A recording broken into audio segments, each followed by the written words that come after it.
शंकर भगवान की आराधना बृहस्पति भगवान ने काशी में करी। बृहस्पतेश्वर महादेव काशी में विराजमान। कौन से महादेव? जम के बोलिए जरा। बृहस्पतेश्वर महादेव काशी में विराजमान है। जो अंगूठी में पुखराज नहीं पहन सकते, जिनकी भाग्य रेखा उल्टी चल रही हो, बृहस्पति चमक ही नहीं रहा हो, जिस काम में हाथ डालते हैं वो काम पूरा ही नहीं होता हो, तो एक बार काशी जाना, बृहस्पतेश्वर महादेव का स्पर्श करना, उनका अभिषेक पूजन करना और उनका स्पर्श कर कर एक बेलपत्र ब्राह्मण देवता से मांग कर लेकर जाना कि इन बृहस्पतेश्वर महादेव से मुझे एक बेलपत्र दे दो। तुम्हें पुखराज पहना कि नहीं पहना, हीरा रतन माणिक पहना कि नहीं पहना, वो बेलपत्र इतना चमत्कार कर देगी कि जिंदगी में कभी संपदा की कमी आएगी ही नहीं। अगर बृहस्पति नहीं चमके तो बृहस्पतेश्वर महादेव, जहां पर बैठकर बृहस्पति भगवान ने शंकर भगवान की आराधना करी है, रोज गंगा जल जाना, गंगा जल लेकर आना, शिव जी की आराधना करना, एक शिवलिंग का निर्माण करना, उसकी आराधना में बृहस्पति भगवान डूब गए, उसकी आराधना में बृहस्पति महाराज निरंतर लगे रहे और इतनी आराधना बृहस्पति महाराज ने करी, इतनी आराधना करी बृहस्पति महाराज ने कि शंकर भगवान सामने प्रकट हो गए। मांगो बृहस्पति, तुमको क्या चाहिए? कुछ नहीं, केवल आपका भजन। नाम रख दिया, तुम्हारा नाम बृहस्पति रहेगा।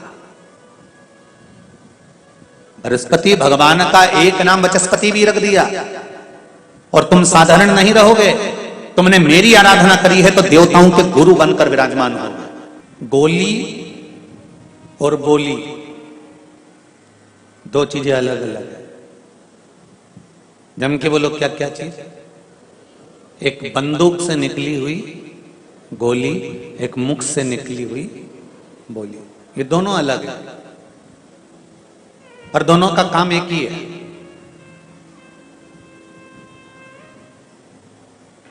गोली शरीर पर पड़े तो शरीर को छलनी कर देती है और बोली हृदय को पड़े तो हृदय को छलनी कर देती है। काम दोनों का एक।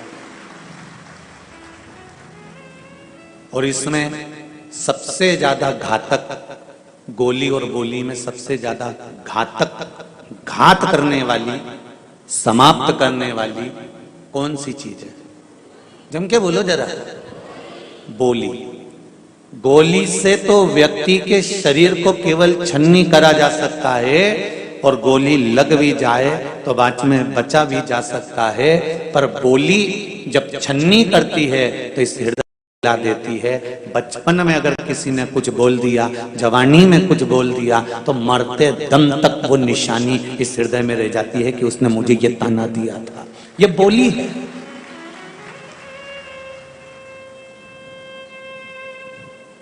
सरल है बोली, पर बोली बड़ी कठिन है।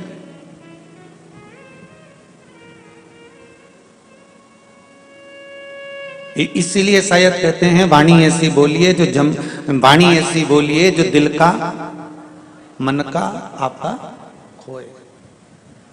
पर आज के जमाने में वाणी ऐसी बोलिए जो जम के झगड़ा होए, और उससे मत बोलिए जो तुमसे तगड़ा होए। वाणी, गोली और बोली में अंतर है। बस गोली शरीर को छन्नी करती है और बोली आत्मा को छन्नी कर देती है। कई बार बहू अच्छा काम करती है, सास अच्छा काम करती है, रिश्तेदार अच्छा काम करते हैं, पर एक शब्द उनके मुख से ऐसा निकल जाता है कि पूरे महीने अच्छा काम करा, और एक शब्द ऐसा निकला जो सब करे धरे पर पानी फेर गया।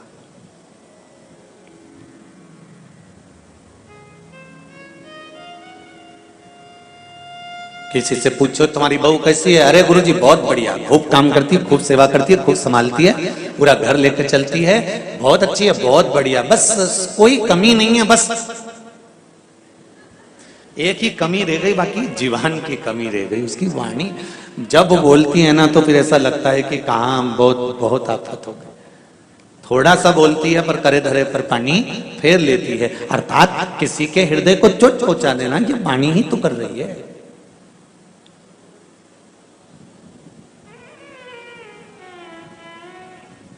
कितना सुंदर कहा है किसी ने। गुरु नानक देव जी से किसी ने पूछा, गुरुदेव अगर व्यक्ति के पास में देने के लिए कुछ भी ना हो तो वो क्या दे सकता है? किसी के पास अगर कुछ धन होता है तो वो धन देता है, वस्त्र होता है तो वस्त्र देता है, वैभव होता है तो वैभव देता है, कुछ भोजन होगा तो भोजन देगा। पर किसी के पास ना तो भोजन है, ना अन्न है, ना धन है, कुछ भी नहीं है, तो वो किसी को क्या चीज दे। गुरु नानक जी कहते हैं कि अपने मुख की स्माइल, अपने चेहरे की प्रसन्नता और अपनी मीठी वाणी का दान अगर व्यक्ति करना प्रारंभ कर देता है तो ये निश्चित है कि उसके पास में धन भी आ जाता है, अन्नपूर्णा भी आ जाती है और वैभव भी आ जाता है। आप स्माइल तो दो, आप प्रसन्नता तो दो,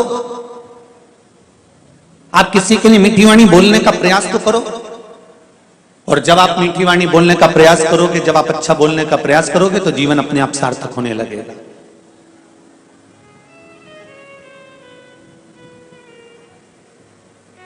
हम नहीं दे पाते। धन दिया, वैभव दिया, सत्ता दी, सब कुछ दिया, पर श्रेष्ठता नहीं दे पाते।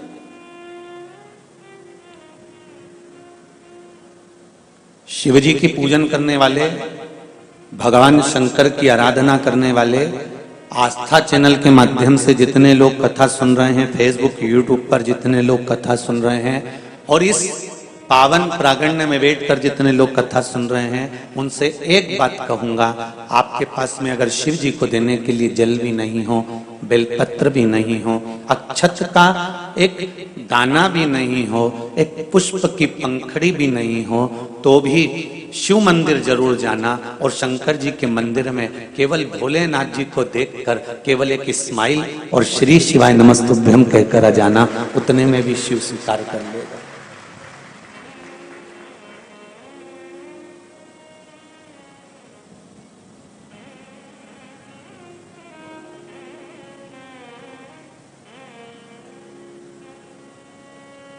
हमारे पास में भगवान स्वयं कहते हैं, जो मैंने तुझे दिया है वो मुझे तू दे।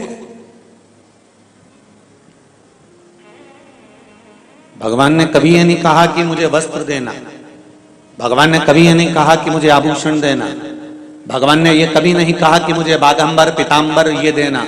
भगवान कहते हैं जो मैंने तुझे दिया है तू वो दे दे। क्या दिया है भगवान ने? तो कहा ये शरीर दिया है परमात्मा ने, ये मन दिया है परमात्मा ने, या आत्मा, ये चित्त, ये परमात्मा ने दिया है। इसलिए तू परमात्मा को अपना ये दिल दे दे। भगवान ये नहीं कह रहे कि तू वस्त्र देना, तू आभूषण देना, तू धन देना, कि तू वैभव देना, तू सत्ता देना।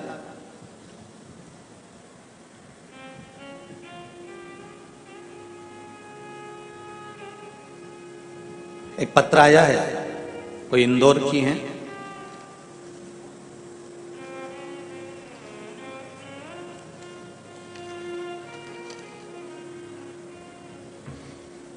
जो पत्र पढ़े हैं वो ये हैं, जो नहीं पढ़े हैं वो अभी यहाँ पर ढेर लगे हैं। ठीक है, इनको भी बीच में कभी भजन आएगा तो पढ़ेंगे।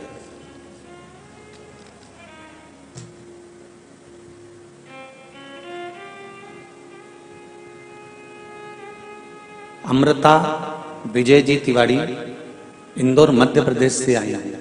कहीं हैं आप ही हैं? दोनों हाथ हिला दो एक बार। हर हर महादेव। भगवान शिव की कृपा ऐसी हुई है गुरुदेव, मेरी शादी को 15 साल हो गए, फिर भी खुद का मकान का काम पूर्ण नहीं था। पशुपतिनाथ का व्रत मैंने किया और माँ ने पूर्ण रूप से व्रत किया।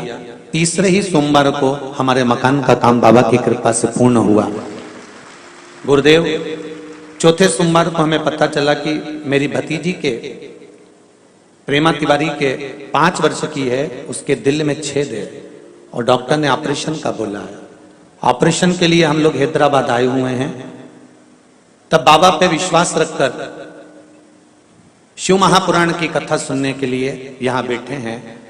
ऑपरेशन का डॉक्टर बोले हैं, पर एक मन था कि 5-7 दिन की शिवपुराण की कथा सुने, उसके बाद में एक बार जांच कराएं, फिर सोचेंगे कि ऑपरेशन कराना है कि नहीं कराना। अगर विश्वास लेके बैठे हो तो बाबा कृपा जरूर करेगा और करुणा जरूर करेगा। और ये विश्वास मानकर चलो कि अगर मेरे शिव ने चाहा तो ऑपरेशन वो खुद करेगा, तुम्हें करवाने की जरूरत नहीं पड़ेगी।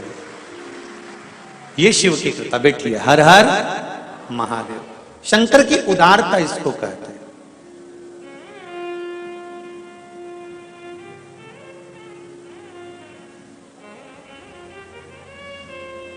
ऑपरेशन ये इंदौर में भी करा सकते थे, पर इन्होंने हैदराबाद इसलिए चुना, शिव महापुराण की कथा भी इंदौर में नहीं है। यहां कथा हो रही है तो कथा भी सुनेंगे और ऑपरेशन का तारीख भी लिया। जो करेगा बाबा करेगा, उसके भरोसे पर छोड़ दिया। जाने से पहले मेरा बहन आपसे निवेदन जरूर है, ऑपरेशन कराने से पहले जब शिव पोथी की एक बेलपत्र मिल जाए तो उस बेलपत्र को खिलाकर उस डॉक्टर के पास जिसने ऑपरेशन की तारीख दी है उससे एक बार जांच जरूर कराना। मुझे विश्वास है अगली जब कथा सागर में 3 तारीख से चालू होगी तो मुझे पत्र जरूर आएगा कि ऑपरेशन आगे बढ़ दिया गया है। इतना विश्वास मैं अपने शंकर पर करता हूं, ये भरोसा है मुझे मेरे शिव पर। जब कैंसर जैसे मरीजों को ठीक कर सकता है, डायलिसिस चलने वालों की किडनी और लीवर ठीक कर सकता है, केवल 1 लोटा जल सारी समस्या का हल। हमारे पास में ना तो कोई छल है, ना कोई दिखावा, ना कोई हमारे पास विद्या है, ना तंत्र है, ना मंत्र है। हम तो केवल इतना जानते हैं कि 1 लोटा जल चढ़ाकर पंडित प्रदीप मिश्रा इस व्यासपीठ पर बैठ सकता है, तो 1 लोटा जल चढ़ाकर तुम भी शिव की गोद में बैठ सकते हो। इतना विश्वास जरूर है। भरोसा रखो मेरे शिव पर और पूर्ण रखो, डूबने नहीं देगा। एक पत्र बड़ा सुंदर किसी ने लिखा, वो भी देख लीजिए।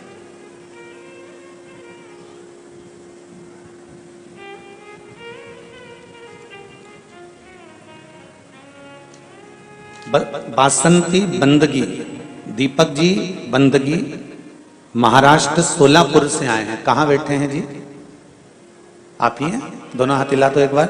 हर हर महादेव। जितने पत्र यहां आते हैं, ना तो इन लोगों से हम लोग कभी मिले हुए होते हैं और ना हमारा संपर्क हो पाता है। बस केवल ये व्यासपीठ और आपका संपर्क इस व्यासपीठ तक है। ये पत्र आप लोग बड़े दिल से लिखते हैं, हृदय से लिखते हैं। टीवी के माध्यम से जितने लोग कथा सुनते हैं और कोई उपाय करता है, उपाय करने के बाद उसको जब कोई फल बाबा देता है, तब ये पत्र इस व्यासपीठ पर आते हैं। पत्र में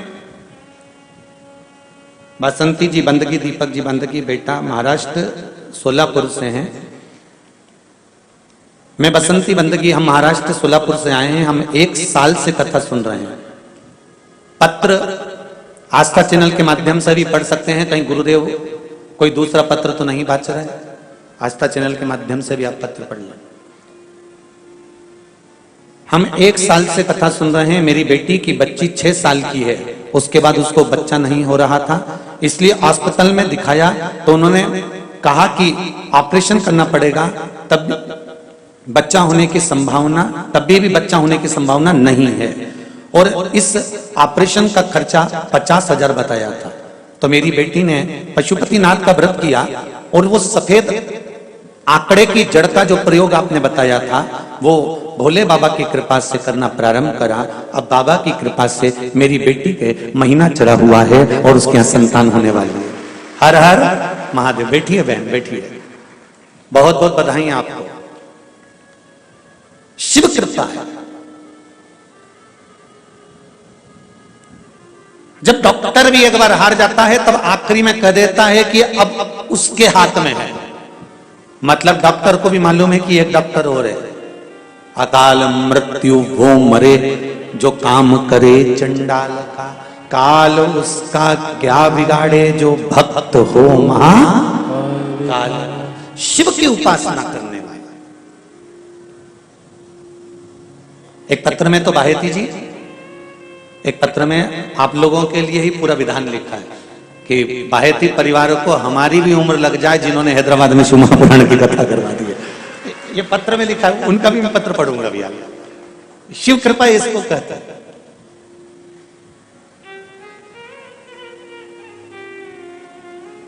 मैंने तेरे ही भरोसे, ओ बाबा तेरे ही भरोसे, हवा बिच उड़ती जावांगी, बाबा डोर हत्तो छठी नामे कटी जाऊंगी। ओ बाबा मैं तेरी बदन शंभो मैं तेरी बदन हवा बिच उड़ती जावांगी।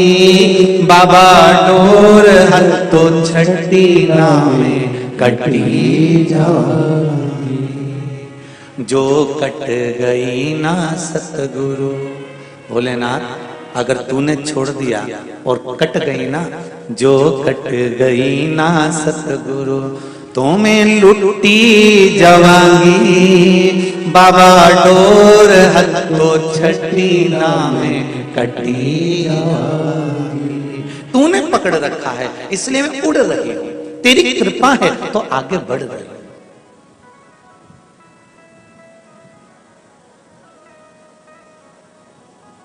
ऐसा नहीं है जीवन में दुख नहीं आएगा।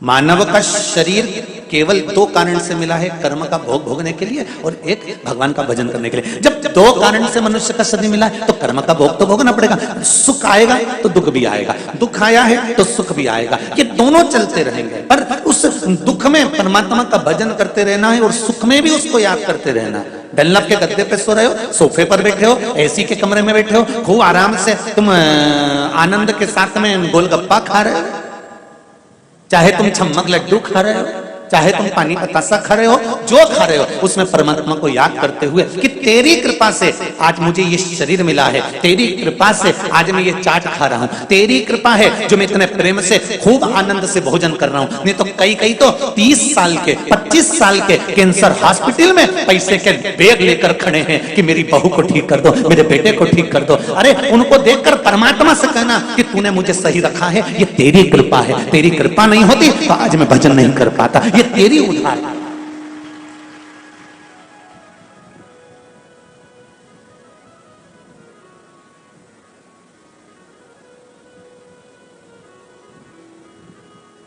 एक बेलपत्री के बल पर लोग अपने स्वास्थ्य को ठीक कर रहे हैं, एक लोटा जल के बल पर लोग अपने स्वास्थ्य को ठीक कर रहे हैं। ये शिव की उदारता है। बीपी हो, शुगर हो, जो भी थायराइड हो, शरीर में कोई खाज हो गई हो, शरीर में कोई रोग हो गया हो, उसका सबसे सुंदर तरीका है शंकर पर चढ़ी हुई एक बेलपत्र शिव के मंदिर से उठाकर, कम से कम रोज नहीं खा सकते तो हफ्ते में एक बार 2 बार शिव से कहकर कि तू दुनिया के रोग हर लेता है, तुझे महामृत्युंजय कहते हैं, मृत्यु को तू जीतने वाला है, तो मेरे शरीर में कोई रोग कैसे रह सकता है शंभू। और उस बेलपत्र का सेवन करना है।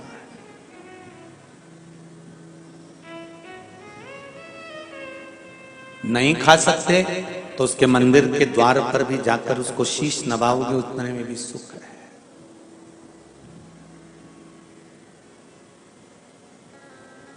शंभू शंकर मृत्यु लोक के देवता, पृथ्वी के।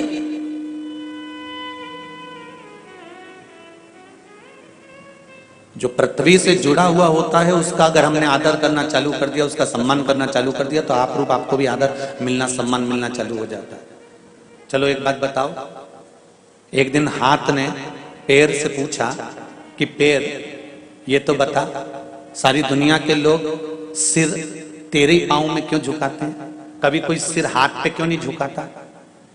हैदराबाद में किसी को देखा तुमने कि सिर हाथ पे झुकाया है? किसी ने सिर पे झुकाया है?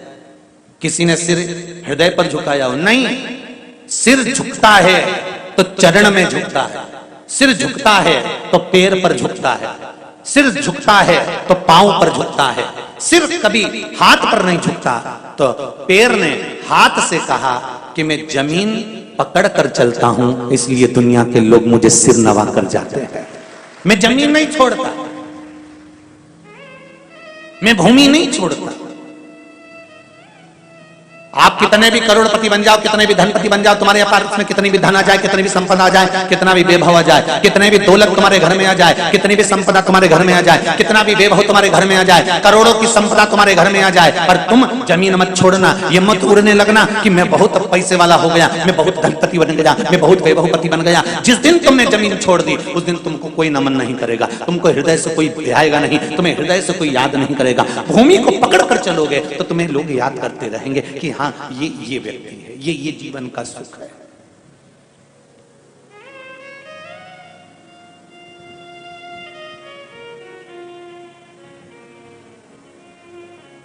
मेरा वो घरदानी इस मृत्यु लोक का देव है, आदिदेव महादेव है।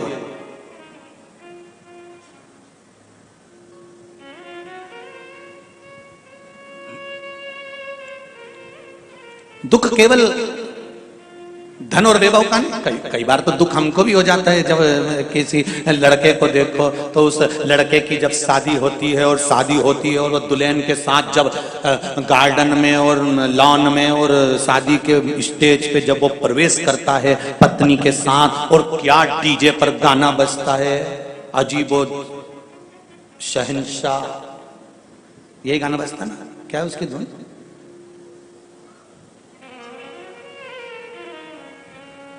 और जब वो आता है दुल्हन के साथ में और फुलझड़ियां छूटती है और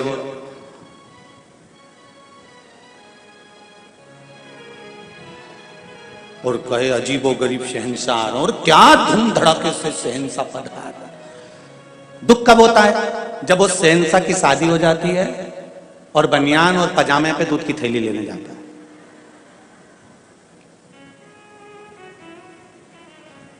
तब हृदय में दुख होता है। अभी 20 दिन पहले तो अजीब शहंशाह बन रहा था, अभी कितनी शान से शादी करी थी और बनियान पजामे पे पानी भर रहा है, दूध की थैली लेकर आ रहा है।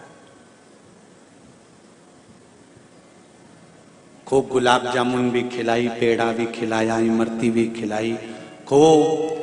कितना ठाठ था विवाह में, कितना ठाठ था शादी में, कितना ठाठ था उस मंगल विवाह में। उसके 15 दिन बाद 20 दिन बाद वापिस जिंदगी वैसी की वैसी हो जाती है। इसलिए जीवन का कोई भरोसा नहीं होता। धन ज्यादा आ जाए तो फूलना ना मती, और ना फूलना और ना अपनी वाणी पर ऐसा संयम रखना कि इस वाणी से कोई ऐसा शब्द ना निकल जाए कि जिंदगी भर फिर बाद में रोना पड़ जाए। इसलिए बहुत संभल कर वाणी बोली जाती, गोली और बोली बहुत सावधानी रखकर।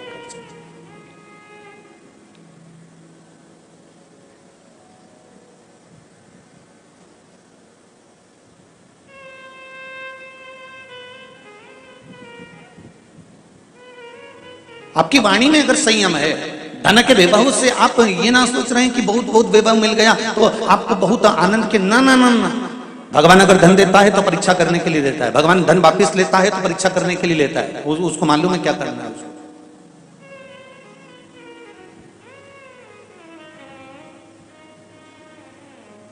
नवग्रह शिव महापुराण की कथा चल रही है बाहेती परिवार द्वारा, भाग्यनगर हैदराबाद की इस पावन धरा से।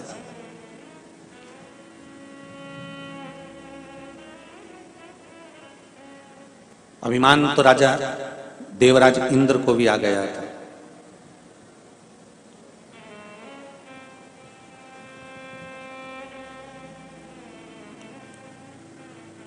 सभा में बैठे थे सिंहासन पर, और सिंहासन पर बैठे बैठे उस समय पर अप्सराओं का नृत्य देख रहे थे और देवगुरु बृहस्पति का आगमन हो गया था।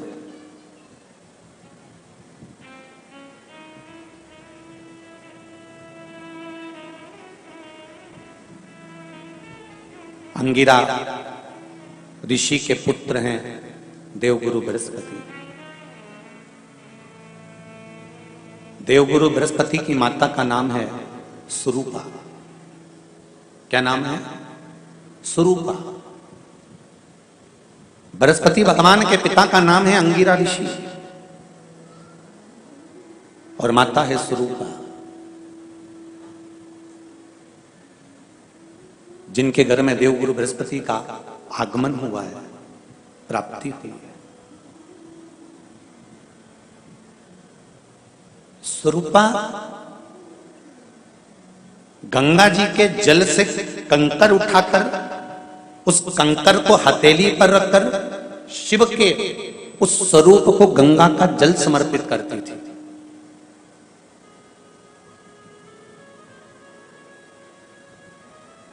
एक बहुत सुंदर बात कहेंगे, पहले की शिव महापुराण में ये चरित्र नहीं आया तो आप ध्यान से सुनिएगा। 16 श्राद्ध में, श्राद्ध पक्ष में घर में अगर गंगा का जल हो, आपके घर में अगर गंगा जल रखा हो, श्राद्ध पक्ष में तुलसी के क्यारे के पास में एक छोटी सी कटोरी रखकर घर का कोई भी व्यक्ति, चाहे महिला हो, पुरुष हो, पुत्रवधू हो, बच्चे हों, कोई भी हथेली में गंगा जल लेकर अपने पूर्वजों का स्मरण कर और वो गंगा जल काशी विश्वनाथ के नाम से अपने पूर्वजों का नाम लेकर वो कटोरी में अगर 5 बार या 7 बार छोड़ देता है तो उसके पूर्वजों को पिंडदान और तर्पण की जरूरत नहीं पड़ती, उनको मोक्ष प्राप्त हो जाता है। अगर आपके घर में गंगा जल रखा हुआ हो तो वैसे तो मुझे विश्वास है कि हैदराबाद के नगर में भले आप रह रहे हो, भले आप भाग्यनगर में रह रहे हो, पर इतना विश्वास तो है कि सबके घर में गंगा जल जरूर होगा। इतना विश्वास तो मैं कह सकता हूं और कर सकता हूं कि सबके घर में होगा गंगा जल। गंगा जल का प्रयोग एक तो पितरों के लिए, दूसरा श्रावण के महीने में किसी भी एक सोमवार को अगर व्यापार नहीं चल रहा है, नौकरी नहीं मिल रही है, तो कोई तकलीफ आ रही है, तो कोई कष्ट आ रहा है, कोई रोग बढ़ रहा है, डॉक्टर से ऐसा लग रहा है कि ये बड़ी बीमारी बताने वाला है, शरीर में कोई गांठ पड़ गई है और वो जांच के लिए गई है, तो बिल्कुल श्रावण के महीने में किसी भी एक सोमवार को गंगा जल लेकर जाइए शिव मंदिर में। शंकर जी के मंदिर में थोड़ा सा गंगा जल नंदी को समर्पित कर कर, थोड़ा अशोक सुंदरी को समर्पित कर कर, थोड़ा गणेश और कार्तिकेय को समर्पित कर कर, थोड़ा सा गंगा जल जया, विषहरा, शामरीबारी, दौतली और देव को समर्पित कर कर, थोड़ा सा गंगा जल शिवलिंग पर समर्पित कर दो। उस गंगा जल को वापिस झेल कर लेकर आओ। 3 दिन तक लगातार उस गंगा जल को पीना प्रारंभ करो। उसके बाद जांच के लिए आप कहीं पर भी जाइए, बाबा कृपा जरूर करेगा, ये निश्चित था। उस गंगा जल की प्रधानता, उस गंगा जल का एक गौ माता, गौ, गंगा और संत, ब्राह्मण, साधु, सन्यासी, सात्वित्ववान नारी, कन्या, स्त्री, इनका जो महत्व है उसको जान गए तो जिंदगी सार्थक हो।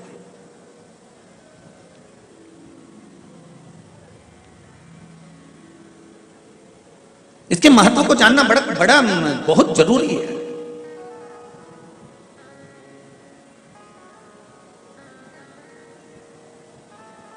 महाराज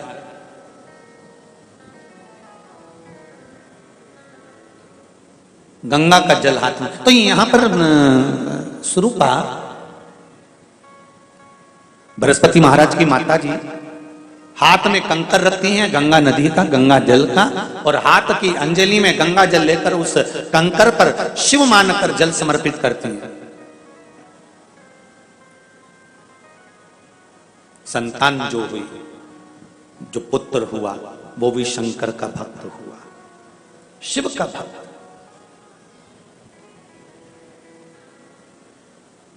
महाराज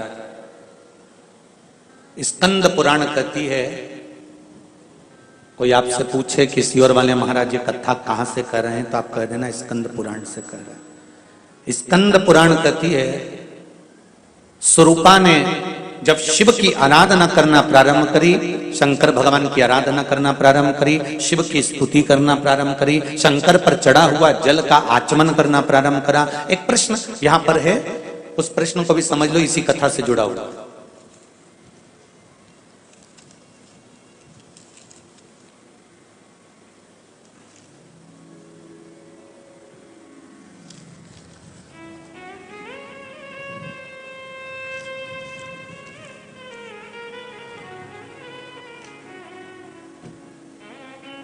नाम नहीं लिखा है पर प्रश्न अच्छे हैं। हर हर महादेव, घर घर महादेव लिखा है उन्होंने, नाम नहीं लिखा है। जिनने पत्र लिखा हो, कुछ प्रश्न हैं इसमें, 1 2 3 4 5 प्रश्न हैं। जिसने लिखा हो वो खड़े होकर हाथ हिला सकते हैं। 5 प्रश्न हैं इसमें। यदि किसी को 2 रुद्राक्ष प्राप्त हो जाते हैं तो क्या एक रुद्राक्ष किसी मित्र रिश्तेदार आदि को दे सकते हैं? जिसने पत्र लिखा है वो खड़े होकर अपना हाथ हिला सकते हैं। हाँ, यदि आपके पास में रुद्राक्ष 2 हैं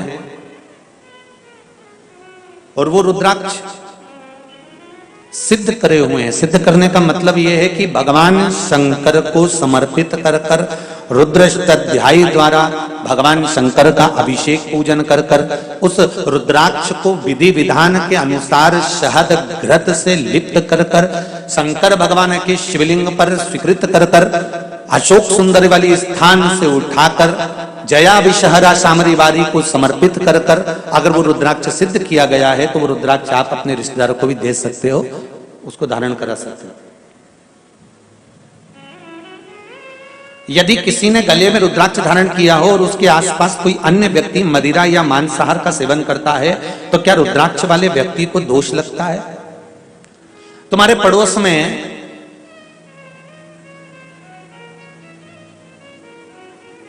कोई गलत काम कर देगा तो क्या तुम पर दोष लगेगा?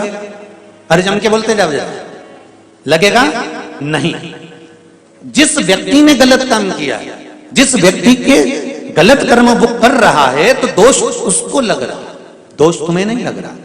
तुम्हारे रुद्राक्ष पहनने का फल तो ये होता है कि रुद्राक्ष अगर हमने धारण किया है तो वो रुद्राक्ष धारण करने से हमारे शरीर में अगर नेगेटिव कोई ऊर्जा आ रही है तो वो भी समाप्त होकर वापस पॉजिटिव में बदल जाती है। ये रुद्राक्ष की महत्वता, ये रुद्राक्ष की मूलता।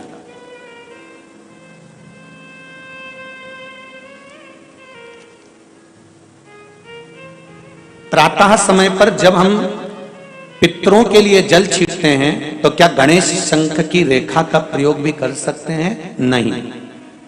एक बात का ध्यान दीजिएगा, गणेश मुखी जो शंख होता है, जो बच्चा तोतरा बोलता है, जिसकी वाणी नहीं होती, श्रवण शक्ति किसी बुजुर्ग व्यक्ति की हो, जवान व्यक्ति की हो, या कोई अधेड़ जिसकी श्रवण शक्ति कम होती चली जा रही है, जिसके सुनने की शक्ति कम हो रही हो, बोलने की शक्ति कम हो, वाणी में हकलापन हो, तोतरापन हो, गणेश मुखी शंख वहां काम आता है।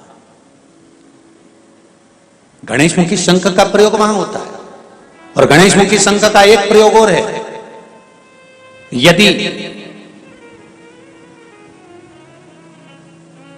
लीवर पर सूजन आ रही हो, डॉक्टर बोल रहा है कि ये आपके आसपास लीवर के आसपास में सूजन है और इसका दवाई होगी, इलाज कराना पड़ेगा, कराओ। अब डॉक्टर से इलाज भी जरूरी है, ऐसा नहीं है कि इलाज नहीं कराना, कराओ। पर उसके साथ में गणेश मुखी जो शंख है उसके जल का आचमन भी जरूरी है, उसमें फायदा मिलना प्रारंभ। पर होना चाहिए गणेश मुखी शंख। शंख की भी बड़ी विधानता है साहब। एक राक्षस मुखी शंख होता है, जो राक्षस वृत्ति शंख होता है। वो राक्षस वृत्ति शंख अगर घर के अंदर रहता है तो जरा सा कपड़ा पड़ा है तो उसके पीछे विवाद हो जाता है, पानी गिर गया तो विवाद, 5 मिनट बहू लेट उठकर आई तो विवाद, भोजन में कुछ त्रुटि हो गई तो विवाद, भाई भाई में कोई क्लेश हो गया, जरा सी बात हो गई तो विवाद, देवरानी जेठानी में, इसको कहते हैं राक्षसी शंख की महत्वता। वो शंख जब तक घर के अंदर रहता है तब तक वो आपको अशुद्धता का भाव देता ही रहता है। समझ में नहीं आता, हमने पत्रिका भी दिखाई, हमने वास्तु शास्त्रियों को भी दिखाया, हमने नारायण नाग वाली भी करवाया, हमने कालसर्प दोष भी करवाया, हमने वास्तु पूजन भी करवाया, हमने सारी पूजन करवाई, उसके बाद भी घर में शांति क्यों नहीं है? तो मतलब पूजन वाले स्थान पर कोई शंख ऐसा रखा हुआ है जिस शंख के कारण हमें दोष लग रहा है। हम सब कुछ बदल दिए पर पूजन के स्थान पर हमने नहीं देखा कि हमने क्या चीज ऐसी रखी है जिससे हमको तकलीफ हो रही है। चलो और सरल भाषा में समझ जाइए, डॉक्टर के पास जाते हो तो डॉक्टर को कहोगे कि मेरे को पेट दुख रहा है, तो डॉक्टर पेट दुखने की अकेले की गोली देगा क्या तुमको? जम के बोलो जरा, जितने लोग भी बैठे, केवल पेट दुखने की गोली देगा क्या? नहीं, पेट दुखने के साथ में वो 3-4 गोली जरूर लिख कर देगा कि इसका साइड इफेक्ट इस पर ना हो, इससे इसको लॉक करूंगा, इससे एसिडिटी ना हो, इससे ये परेशानी। 3 या 4 तरह की गोली डॉक्टर लिख देता है। सिर दुखा, उसने 3-4 गोली दी, बीपी गड़बड़ हुआ, उसने दिया कि ये ले लेना भैया, जब बीपी लेवल पर जाएगा तब एक गोली पर लगकर छोड़ देंगे, फिर एक गोली लेते रहना। उसी तरह हमारे जीवन में भी हम जो पाठ कर रहे हैं, हम जो पूजन कर रहे हैं, हम जो अर्चना कर रहे हैं, हम जो चाकरी कर रहे हैं, हम जो स्मरण कर रहे हैं, उसमें क्या पाठ हम कर रहे हैं? हम क्या स्मरण कर रहे हैं? उस पूजन वाले स्थान पर कोई कमी तो नहीं है हमारे? आप आए नहीं और सुबह हो गई, मेरी पूजा की थाली धरी की धरी रह गई। क्यों धरी रह गई? क्यों नहीं आए? मीरा ने बुलाया, भगवान आए। कर्मा ने बुलाया, भगवान आए। नामदेव जी ने बुलाया, भगवान आए। तुकाराम जी ने बुलाया, भगवान आए। तो हम भी तो रोज बुलाते हैं, एक लोटा पानी लेकर जाते हैं, फिर भगवान क्यों नहीं सुनते? कुछ कमी है हम, वो कमी को हमें छाटना। सीढ़ियां बदल दी, वास्तु के हिसाब से मकान बना लिया, फ्लैट बना लिया, व्यापार भी अच्छा चल रहा है, पैसा भी आ रहा है, फिर घर में शांति क्यों नहीं है? 4 लोग खाने वाले, सास है, ससुर है, बहू है, बेटा है, उनकी छोरा छोरी है, फिर शांति कहां गई? कोई कारण हो सकता। उस समय पर गंगा जल का प्रयोग करिए। गंगा जल का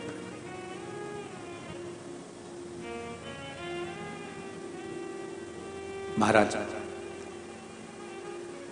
माता स्वरूपा ने गंगा जल हथेली में लेकर शिवलिंग पर समर्पित करा। कृपा क्या हुई है कि शंकर भगवान का दर्शन माता स्वरूपा को हुआ। एक दिन अंगिरा ऋषि और माता स्वरूपा गंगा मां का स्नान कर कर गंगा का पूजन कर रहे थे, शिव की आराधना करी। शंकर भगवान सामने प्रकट हुए। क्या बात है अंगिरा जी, क्या हुआ? स्वरूपा हुआ क्या है? स्वरूपा कहती हैं कि मुझे जो संतान प्राप्त हो, मैं ये चाहती हूं कि मेरी संतान हमेशा अग्रण्य भाव में रहे।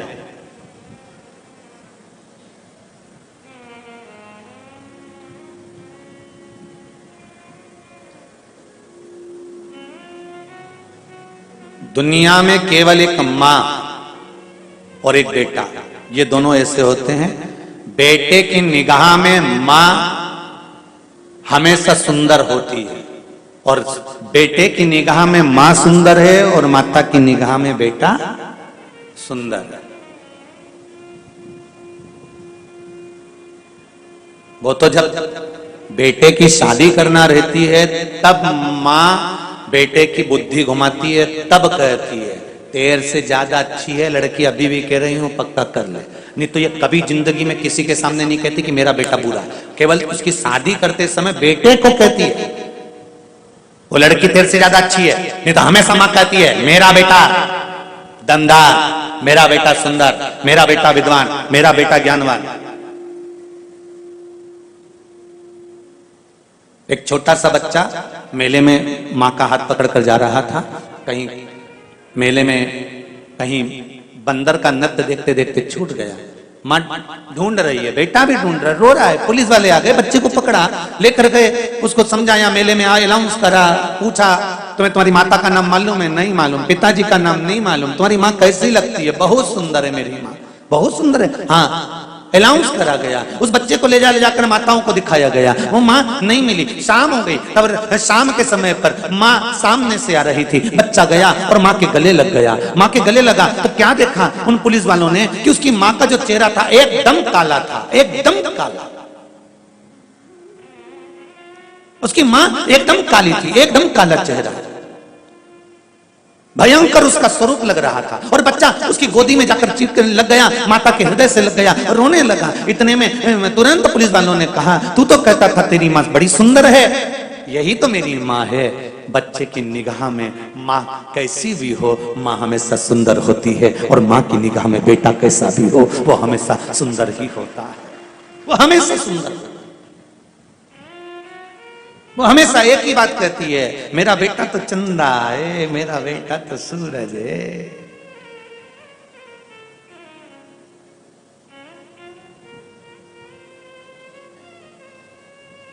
अरे भाई, संतान सुख हो, संतान सुख हो, ये भाग्य की बात है।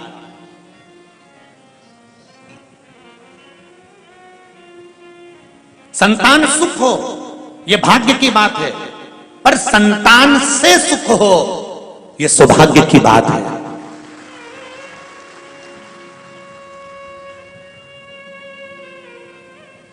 हम जाकर किसी ब्राह्मण से, किसी साधु से, किसी सन्यासी से, किसी तपस्वी से, किसी साधक से, किसी उपासक से, हम किसी विद्वान जन से जाकर कहते हैं संतान का सुख नहीं है महाराज, संतान सुख हो जाए, बस एक कृपा कर दो, संतान हो जाए, संतान का सुख हो जाए, संतान सुख हो जाए। ब्राह्मण, साधु, सन्यासी, तपस्वी, साधक उपास कराएंगे, व्रत कराएंगे, साधना कराएंगे, फल देंगे, सब कुछ होगा और तुम्हारे घर में संतान भी हो जाएगी। संतान का सुख हो ये भाग्य की बात है, संतान सुख हो ये भाग्य की बात है, पर संतान से माता पिता को सुख हो ये सौभाग्य की बात है। संतान के द्वारा माता पिता को जो सुख मिलता है उसका आनंद कुछ दूसरा ही होता है। हम कहते हैं कहीं जाओ मत जाओ, पर बूढ़े माँ बाप के पास एक बार रोज सोने से पहले 15 मिनट बैठ कर जरूर आओ, वो क्या दे जाएंगे उसका भरोसा नहीं है।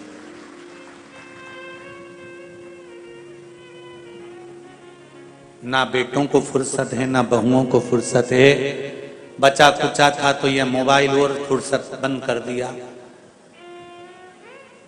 ना बेटों को फुर्सत है, ना बहुओं को फुर्सत है, ना पोतों को फुर्सत है, ना पोती को फुर्सत है, ना किसी रिश्तेदार को फुर्सत है। पर निवेदन है, जब माता पिता बूढ़े हो जाएं, बुजुर्ग हो जाएं, घर के प्रत्येक व्यक्ति को सोने जाने से पहले एक नियम बना लेना चाहिए कि मैं 15 मिनट 5 मिनट मेरी मम्मी के पास जाकर बैठूंगा, मेरे पापा के पास जाकर बैठूंगा, मेरे बाबूजी के पास जाकर बैठूंगा, मैं दादाजी के पास जाकर बैठूंगा। उनके पास में देने के लिए कुछ नहीं होगा, क्योंकि सारी दौलत, सारा धन, सारी दुकान, सारा व्यापार, सारा व्यवसाय सब कुछ तुम्हें सौंप चुका है तुम्हारा पिता, तुम्हारी माता, सब कुछ तुम्हें दे दी। लाकर में चाबी भी लगाने तुम जाते हो, अलमारी खोलने तुम जाते हो, चाबी लगाने तुम जाते हो, सब कुछ माता पिता ने तुमको दे दिया। अब एक काम करो, तुम्हारे माता पिता के पास में धन भले नहीं होगा, वैभव भले ना होगा, पर रोज प्रतिदिन सोने से पहले अगर 10 मिनट तुम माता पिता के पास जाकर बैठोगे तो ये शिव महापुराण की कथा कहती है कि वो धन भले नहीं देगा, पर दिल से जाते जाते आशीर्वाद दे दिया तो जीवन सार्थक हो जाएगा। सार्थक।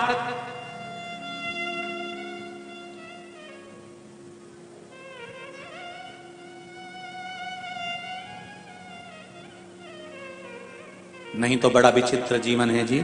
बेटी एडीलैंड में, बेटा है न्यूयॉर्क, और ब्राइट बच्चों के लिए हुआ बुढ़ापा डार्क। ओ काका क्या करोगे, ये रुपया कहाँ धरोगे, ओ काका क्या करोगे, ये रुपया कहाँ धरोगे, कहाँ धरोगे इसका?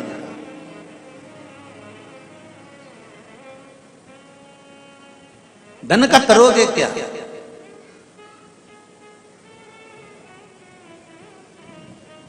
एक बात हम हमेशा कहते हैं,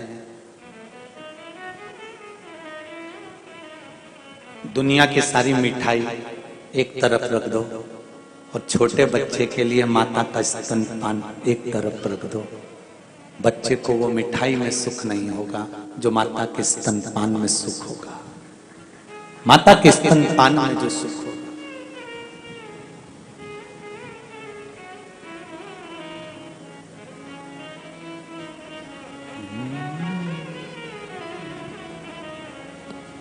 माई के दुधवन जैसन कऊ मिठाई ना मिलई, माई के दुधवन जैसन कऊ मिठाई ना मिलई। सब कुछ मिल जाता है दुनिया में, माई ना मिलई। सब कुछ मिल जाता है दुनिया में, माई ना मिलई। खुद गीले में सोती है, तुझे सूखे सुलाती, खुद भूखी रह जाती है, तुझे निवरा खिलाती। माई के आशीष जैसन कऊ, माई के आशीष जैसन को आशीष ना मिलई। सब कुछ मिल जाता है दुनिया में, माई ना मिलई। सब कुछ मिल जाता है दुनिया में, माई आज स्वरूपा कह रही है बाबा से, मुझे संतान हो तो वो हो जो वैभववान हो। आप भी भगवान से प्रार्थना करना कि भोलेनाथ मुझे संतान दो, मना नहीं, संतान का सुख दो, मना नहीं, पर संतान ऐसी देना जो मुझे सुख दे, मेरे बुढ़ापे में मेरा साथ दे।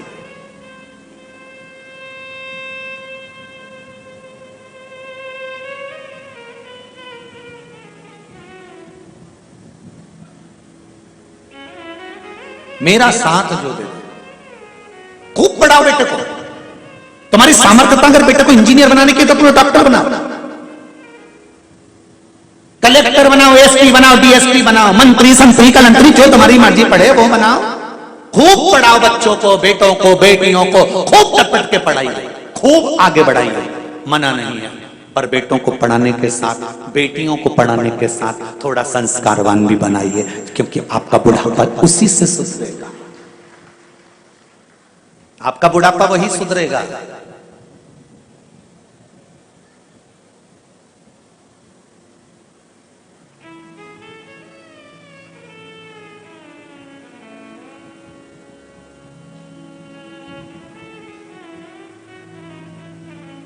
मेरा तो एक निवेदन रहा है,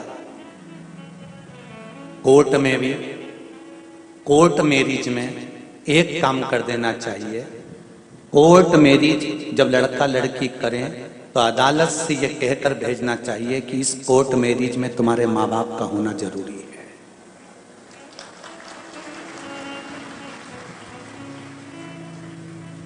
बाप का घर कोई रेस्टोरेंट नहीं है कि 20 साल तक माँ बाप अपनी बेटी को पाल पोस कर बड़ा करें, 20 वर्ष तक माँ बाप अपनी बेटी को पढ़ाएं लिखाएं, करोड़ों का धन लगाएं, खूब सुंदर सुंदर आभूषण, रतन, माणिक, मोती, और माँ बाप उस बेटी को पाल पोस कर बड़ा करें। और 20 साल की जब बेटी हो जाए तो अपनी मन से कोर्ट पहुंचे और किसी के साथ में शादी कर कर चली जाए। माँ बाप, बाप का घर है, कोई रेस्टोरेंट या होटल नहीं है। इसलिए अदालत में हो जाना चाहिए कि कोर्ट मेरी जब होगी जब तुम्हारे माँ बाप होंगे जिन्होंने 20 साल तक तुम्हें पाल पोस कर बड़ा करा है।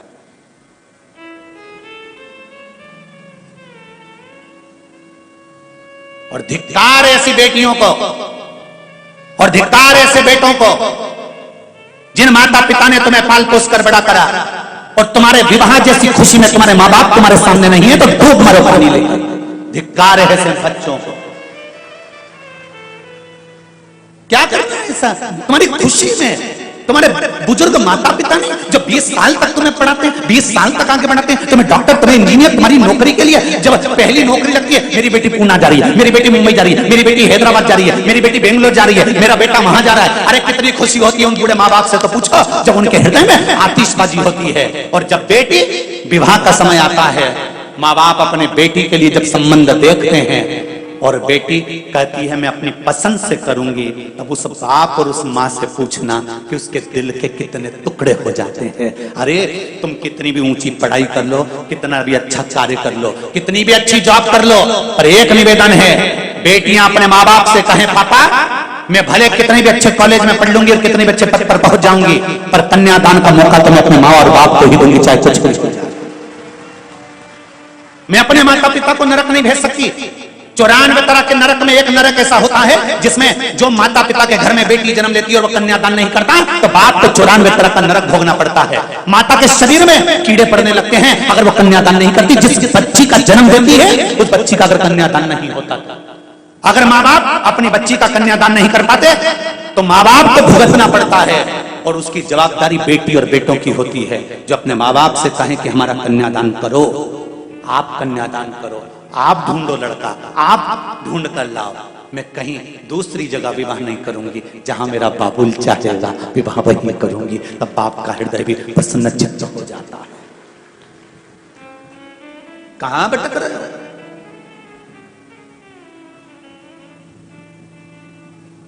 सियोर वाले महाराज की थोड़ी सी बातें लोगों को बुरी जरूर लगती है, भले लग जाए। एक बार कोरोना की वैक्सीन लगवा लोगे तो कोरोना अटैक नहीं करेगा। ये वही वैक्सीन है, थोड़ा सा लग गया तो जीवन की सार्थकता हो जाएगी। जीवन का आनंद प्राप्त हो जाए। बाप का घर है, पिता का घर है, ये होटल नहीं है। और उस पिता के घर का एक आनंद की अनुभूति सुख देने वाली है। स्वरूपा ने कहा कि मेरे घर में संतान हो, वो संतान वैभववान हो। मेरे घर में औलाद हो, वो औलाद वैभववान हो। और शिव जी ने कहा, स्वरूपा तेरे गर्भ से जो संतान होगी वो संतान कोई साधारण नहीं होगी। देवताओं का भी जो गुरु बनेगा वो बृहस्पति तेरे गर्भ से जन्म लेगा। तो क्यों चिंता करती है, वो बृहस्पति तेरे गर्भ से आया।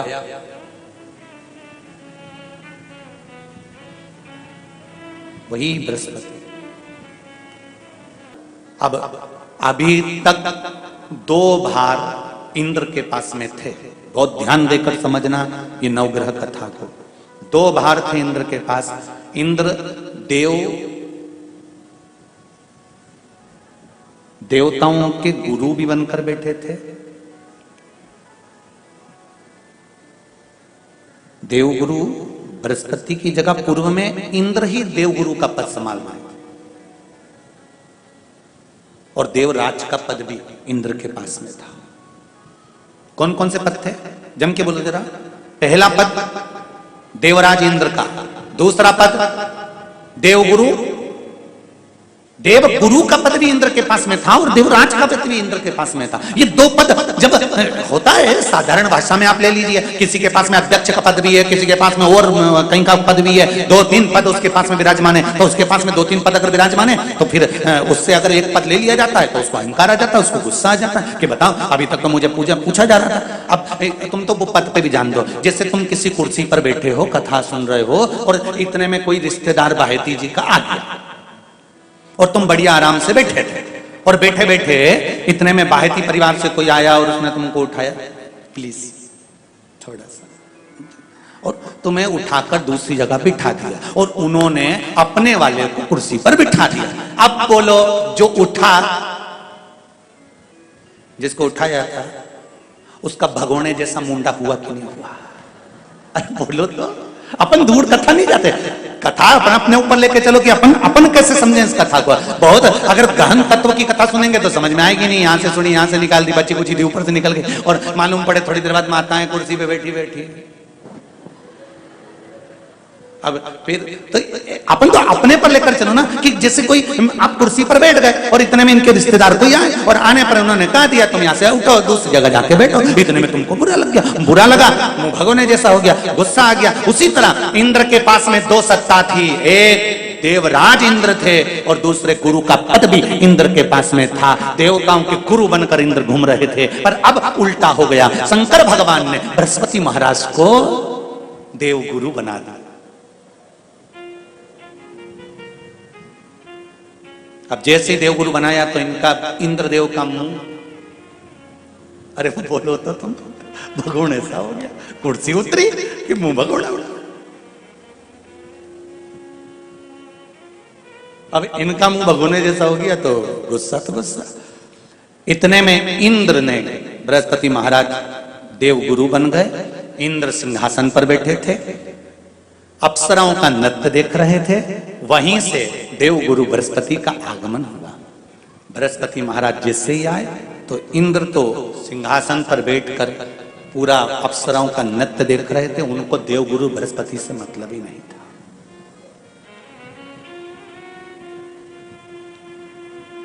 कोई स्थान नहीं, कोई सम्मान नहीं, कोई आदर नहीं, कोई आदर नहीं।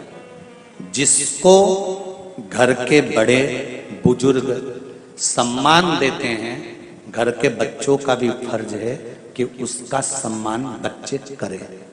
सही है कि गलत है? घर के बुजुर्ग उसको सम्मान दे रहे हैं ना, घर के बड़े उसका सम्मान कर रहे हैं ना, तो घर के बच्चे कहते हैं नहीं वो तो हमारे लिए गलत सोचता है, हमेशा हमारे लिए अपशब्द बोलता है, हमेशा आड़ा टेढ़ा बोलता है। तो घर के बुजुर्ग कहते हैं तुम्हें क्या करना है, जब हम सम्मान दे रहे हैं तो तुम भी दो, हम आदर कर रहे हैं तो तुम भी करो।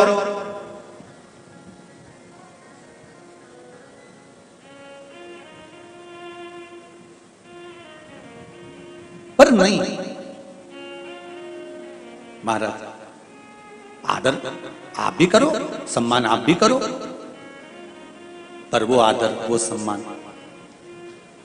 बहुत मुश्किल। अब जब बृहस्पति महाराज का सम्मान नहीं हुआ, बृहस्पति महाराज वहां से उठकर चले गए, बोले नहीं। जो समझदार होता है वो तुरंत कह देता है कोई बात नहीं, मैं चले जाता हूं। कोई मुख पर क्रोध नहीं, कोई चिड़चिड़ प्रवृत्ति नहीं, कोई अपशब्द नहीं। एक बात मैं आप सबको कहना चाहूंगा,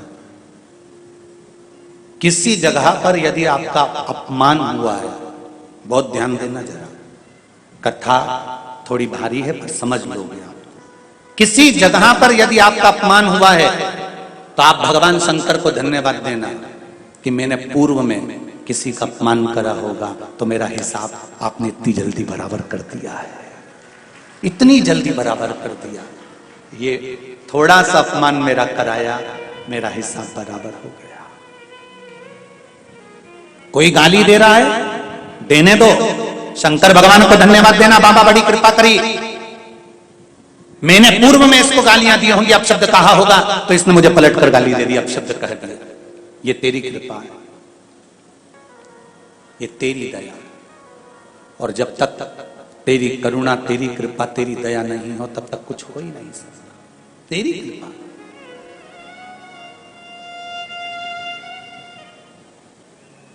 भगवान से कहो, हे देवाधिदेव महादेव, मैं ये नहीं कहता कि मुझे रोने मत देना,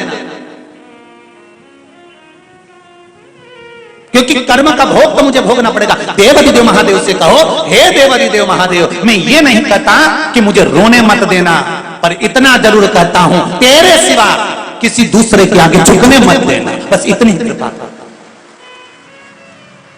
मैं ये नहीं कहता कि मुझे रोने मत देना, बस तुझसे निवेदन है कि केवल तेरे दरबार के अलावा किसी दूसरी जगह पर मुझे झुकने मत देना, क्योंकि मैं जानता हूं अगर तू मुझे अपना समझता है, झुकने नहीं दे सकता तो फिर रोने भी नहीं देगा, ये मेरा विश्वास कहता है। तू रोने भी नहीं देगा। एक पत्र में कहा है, देखिए,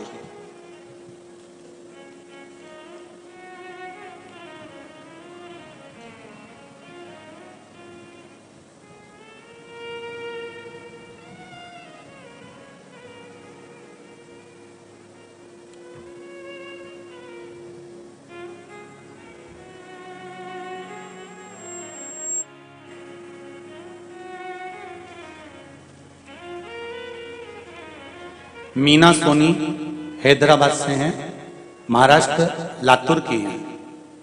कहीं बैठे हो तो हाथ हिलाइएगा, दोनों हाथ हिलाओ बहन। हर हर महादेव। गुरुदेव श्री शिवाय नमस्तुभ्यम। शिव महापुराण की कथा आस्था चैनल पर 2022 से जनवरी के महीने से सुनना प्रारंभ किया है। मेरे जीवन में बहुत सारे कष्ट आए, फिर मैंने शिव मंदिर जाना चालू किया।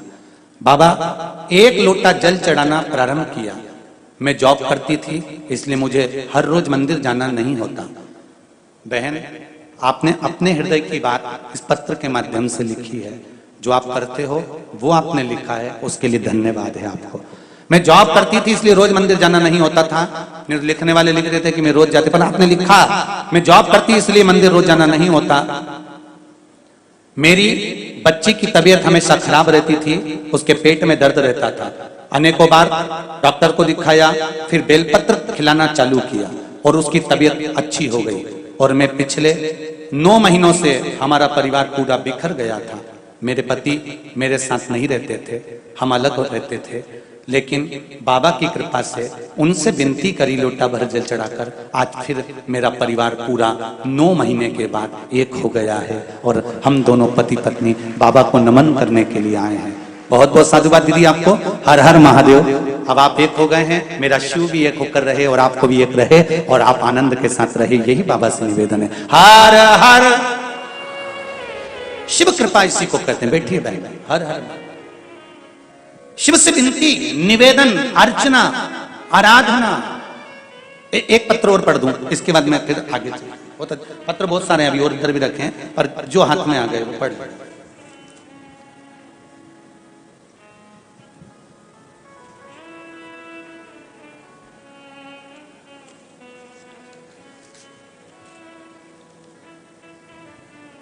मैं राम सागर तिवारी गोरखपुर से हूं, हैदराबाद में रहता हूं। कहीं बैठे हैं राम सागर जी? आप ही हैं? दोनों हाथ हिला दीजिए। हर हर महादेव। मैं राम सागर तिवारी गोरखपुर से हूं, हैदराबाद में रहता हूं। मैं आपकी कथा टीवी पर सुन रहा था, आपका प्रश्न करना चाहता था। भोले बाबा की कृपा से आपका दर्शन हो गया। गुरुजी, आपने जो बेलपत्री का उपाय बताया था वो मैं करना चालू किया। बाबा की कृपा से मेरा शुगर नॉर्मल हो गया। कोई दवाई नहीं लिया था। गुरुजी, मेरा बाबा से यही प्रार्थना है कि मेरा बेटा 10वीं में है, वो भी बाबा की कृपा से आपकी भक्ति में और अच्छे नंबर से उत्तीर्ण हो। अब शुगर ठीक है आपकी? शुगर लेवल में है? बाबा की कृपा ऐसी ही बनी रहे, विराजमान होइए। हर हर महादेव। बैठिए बैठिए बैठिए। हर हर महादेव। शिव कृपा, शंकर की दया।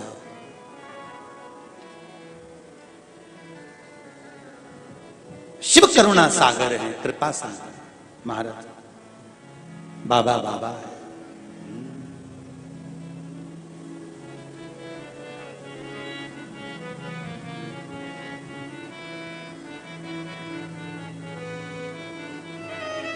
बाबा शिव की कृपा है, शंकर के उदार।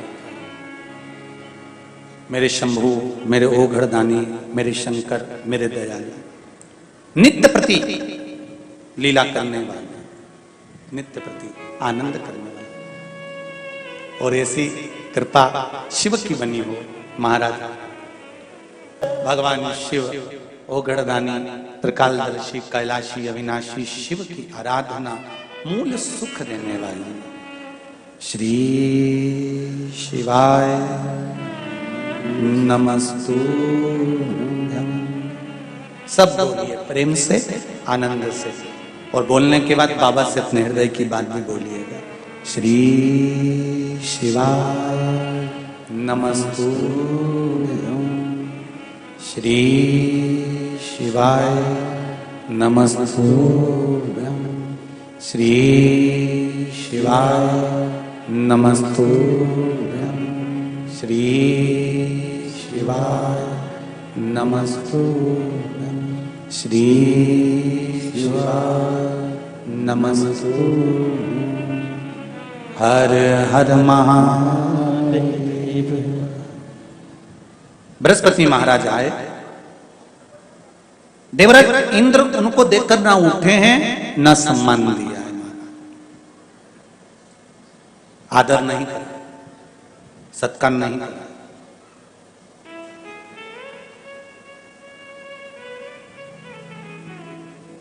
पद की एक गनीमा होती है। एक बात बहुत ध्यान दीजिएगा, आदर करने में पीछे मत हटो। सम्मान करने में, सत्कार करने में, आदर करने में कभी पीछे मत हटो। जितना बन सके सबका आदर करो, सबका सम्मान करो।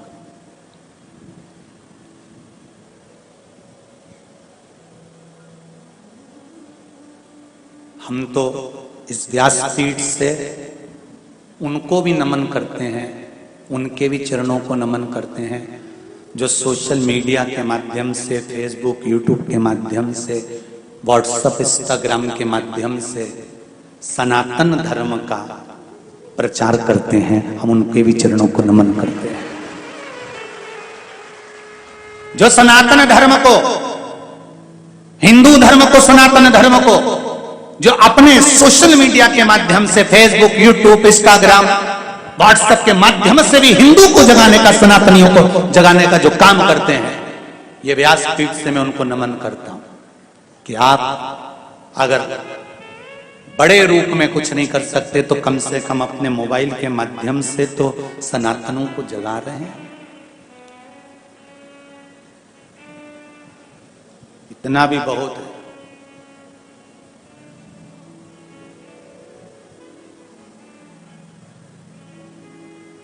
जाग जाएं बस एक बार। एक बार अगर जाग गए तो जीवन की सार्थकता अपने आप उत्पन्न हो जाएगी। आप समझो एक लोटा जल का महत्व कितना होता है, एक श्री शिवाय नमस्तुभ्यम मंत्र का जाप का फल कितना होता है। ये पत्र में अभी जो पत्र पढ़े उसमें देखो एक बहन ने लिखा है,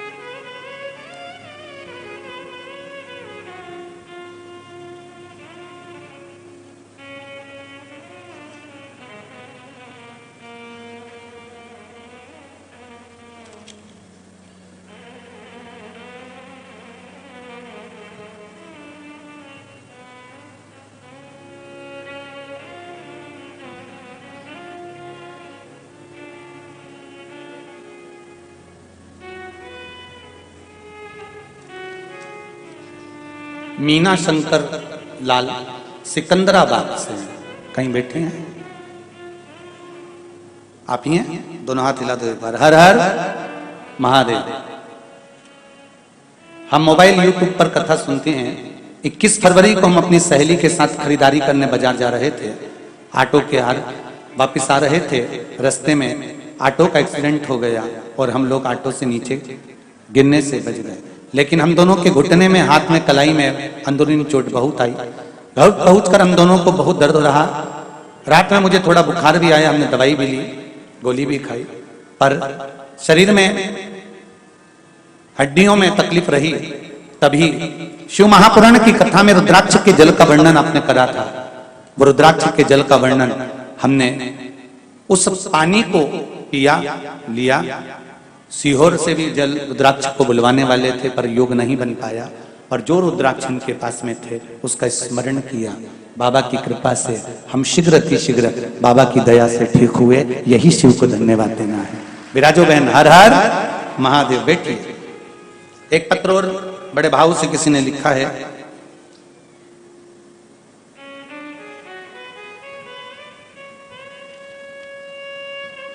दीपक जी कासट,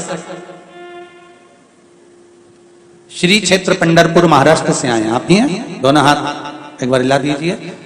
आपके चरणों को नमन करते हैं क्योंकि आप पंढरपुर से आए हैं, जहां पर पूरी दुनिया में मेरे देवाधिदेव महादेव का एक ही मंदिर है। जहां पर भगवान विष्णु के सिर पर शिवलिंग है, वो पंढरपुर की भूमि है। पूरे भारत में, पूरे विश्व में केवल एक मंदिर है भगवान नारायण का, जहां पर भगवान नारायण पांडुरंगा हरि विठल के सिर पर शिवलिंग है। वो पूरी दुनिया में एक ही है, पंढरपुर। विठल पांडुरंगा। लॉकडाउन से शिव महापुराण की कथा सुन रहे हैं। सारे भगवान ने दुख हमारे समाप्त कर दिए। यही निवेदन कर कर बाबा को धोख लगाने के लिए आए हैं। मुझे गर्व होता है जब कोई बोलता है कि ये तो सीवर वाले महाराज के पागल खाने का पागल है, तो हमको बड़ा आनंद होता है कि हम भी शंकर के भक्त तो हुए, शिव की उपासना करी है। बहुत बहुत आनंद। मुझे महादेव से इतना कहना है कि भगवान खूब भंडार भर दे और एक बार चंद्रभागा नदी के तट पर भगवान विठल नाथ जी को शिव महापुराण की कथा सुना दे। यही मेरी विनती है।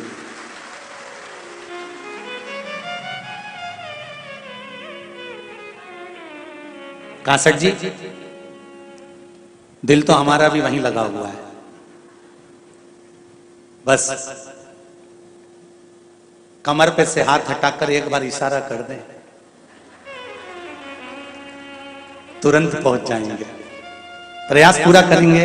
हमारा भी मन है कि जिस धरा पर हरि विठल शंकर भगवान को शिवलिंग सिर पर रखे हुए हैं, शिवलिंग के चक्कर में ही रुक्मणी जी को दूर कर दिया है। शंकर भगवान ने नंदी को चौराहे पर खड़ा कर दिया है। ऐसे हरि विठल को एक बार शिव महापुराण की कथा तो सुनाने का दिल हमारा भी है, मन है। प्रयास पूरा करेंगे। जितना जल्दी हो सकेगा चंद्रभागा नदी के तट पर 7 दिन का डेरा वहीं डालेंगे और आनंद से देवाधिदेव महादेव को कथा पंढरपुर की धरा पर सुनाए। पर इतने सारे कार्यकर्ता हमारे पास में नहीं कि हम संभालें इतना बड़ा बड़ा आयोजन। टेंट हम लगा दें बाबा भोलेनाथ की कृपा से, माइक सिस्टम हम लगा दें भोलेनाथ जी की कृपा से, पर इतने लोगों को रुकाना और भोजन भी देवाधिदेव महादेव करा देगा, और रुकाने की व्यवस्था जो पंडाल लगेगा उसमें करा देंगे, पर वीआईपी कोई व्यवस्था बाबा देवाधिदेव महादेव ना करे, पर भूखा कोई ना सोएगा, ये देवाधिदेव महादेव की कृपा रहेगी, ऐसा विश्वास कर कर संभालना पंढरपुर वालों को पड़ेगा। प्रयास करेंगे जल्दी से जल्दी, अगर बाबा चाहेगा तो वहां पर भी कोई भगत तैयार हो गए तो पहुंच जाएंगे। हर हर महा शिव कृपा है उस ओघड़ दानी की तरह, तेरी कृपा बिना ना हिले एक भी अणु, लेते हैं श्वास तेरी कृपा से तनु, ये शिव कृपा। महाराज शिव महापुराण की कथा कर रही है, देवराज सिंहासन पर बैठे हैं, अप्सराओं का नृत्य देख रहे हैं, पर बृहस्पति महाराज का सम्मान नहीं करा। बृहस्पति बाबा चल दिए। भगवान को धन्यवाद देना कि अगर अपमान भी हो जाए तो कहना मेरा हिसाब पूरा हो गया। क्रोध मत करना, गुस्सा नहीं करना है, हिसाब बराबर हो गया, बराबर चले।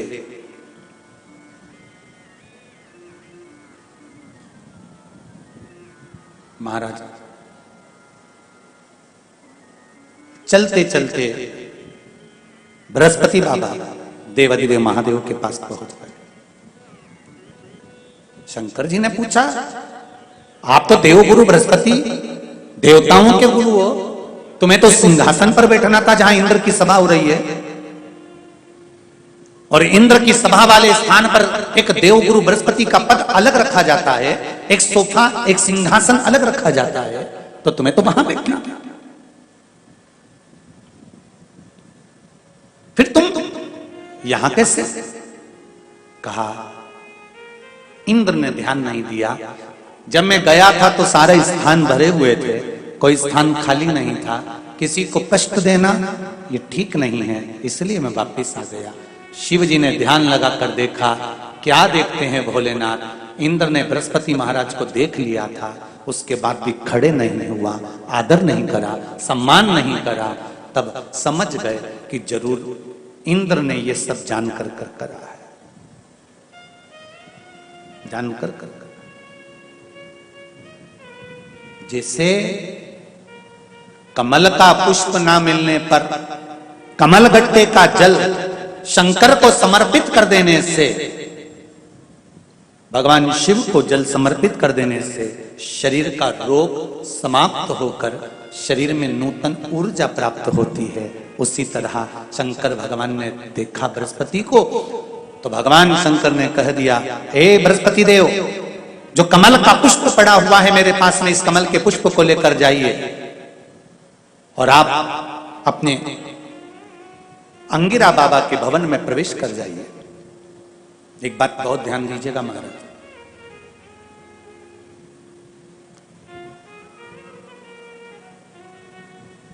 जब सूर्य ग्रहण या चंद्र ग्रहण पड़ता है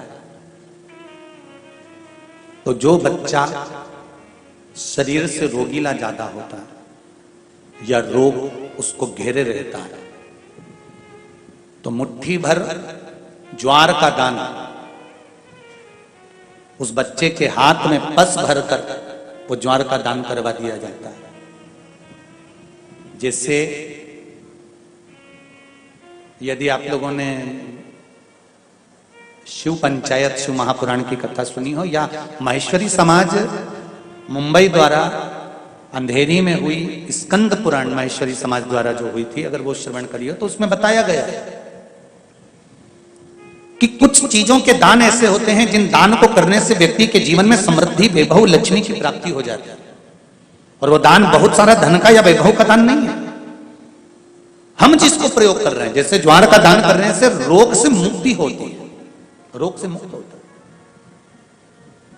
उसी तरह आप चिंता मत करो बृहस्पति देव, अब आप जाइए, इंद्र को इसका भोग भोगना पड़ेगा। जब बृहस्पति महाराज चले गए और भगवान शंकर ने कहा दिया, बृहस्पति महाराज अब आप जाना मती, उस देव गुरु के सिंहासन पर आप मत बैठो, आप रखो। बृहस्पति महाराज वापिस आ गए। इंद्र को लगा बृहस्पति महाराज का अपमान हो गया, बृहस्पति महाराज को बुलाने गए, नहीं आए। इंद्र को क्रोध आ गया, उन्हें विश्वरूपा जी को गुरु बना दिया। कौन थे ये विश्वरूपा? इंद्र के भाई,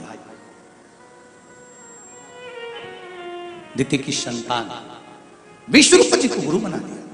अब विश्वरूपा जी गुरु बन गए, बैठ गए। विश्वरूपा जी के 3 मुख थे, एक मुख से भाग ग्रहण करना, दूसरे मुख से सोमपान करना, तीसरे मुख से राक्षसों को भाग देना। इंद्र को क्रोध आ गया, क्योंकि जब व्यक्ति पद पर, प्रतिष्ठा पर आगे बढ़ता चले जाता है, उसका जब बहुत जगह पर मान सम्मान प्रतिष्ठा मिलती रहती है, तो उसको थोड़ी सी बात में क्रोध आ जाता है, थोड़ी सी बात।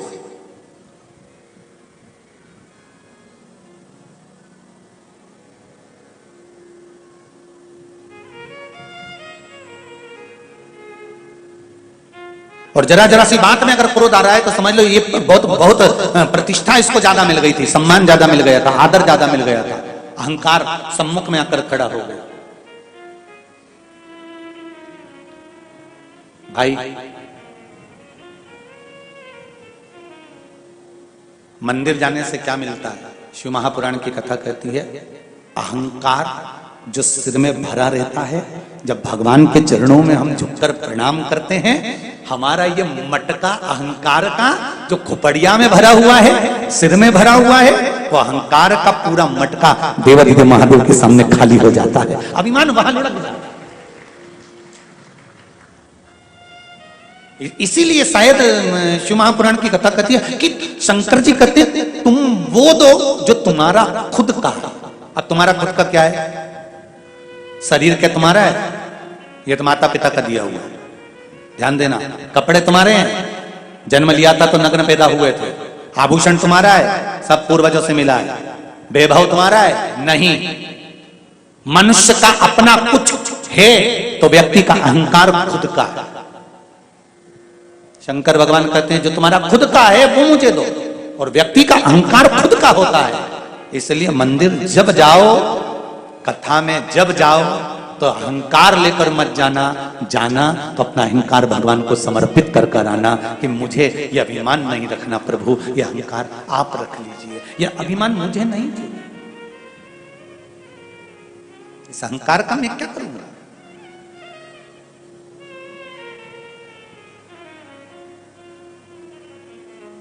क्या करना मुझे इस अभिमान का? अरे तेरा ही दिया मैंने खाया पिया है, तेरा शुक्रिया है, तेरा शुक्रिया है। मुझे भोले बाबा ने बहुत दे दिया है, तेरा शुक्रिया है, तेरा शुक्रिया है। बाबा ने जो दिया वो कम ना दिया है। बृहस्पति महाराज का अपमान हो गया, चले गए, विश्वरूपा जी को गुरु बना दिया। इंद्र को क्रोध आ गया, तलवार लेकर इंद्र गया और बृहस्पति यहाँ जिस पद पर विश्वरूपा जी को बिठाया था देव गुरु बनाकर, उन्हें देव गुरु विश्वरूपा जी का सिर काट दिया। और सिर कटा, ब्राह्मण हत्या माथे चढ़ गई। ब्राह्मण हत्या माथे चढ़ी। इंद्र ने विचार करा करूं क्या इस ब्राह्मण हत्या का, क्योंकि मेरे हाथ से ब्राह्मण मरा है।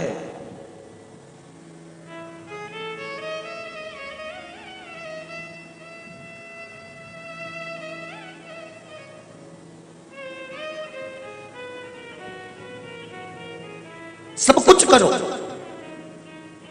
पर घर में प्रतिदिन हत्या मत करो।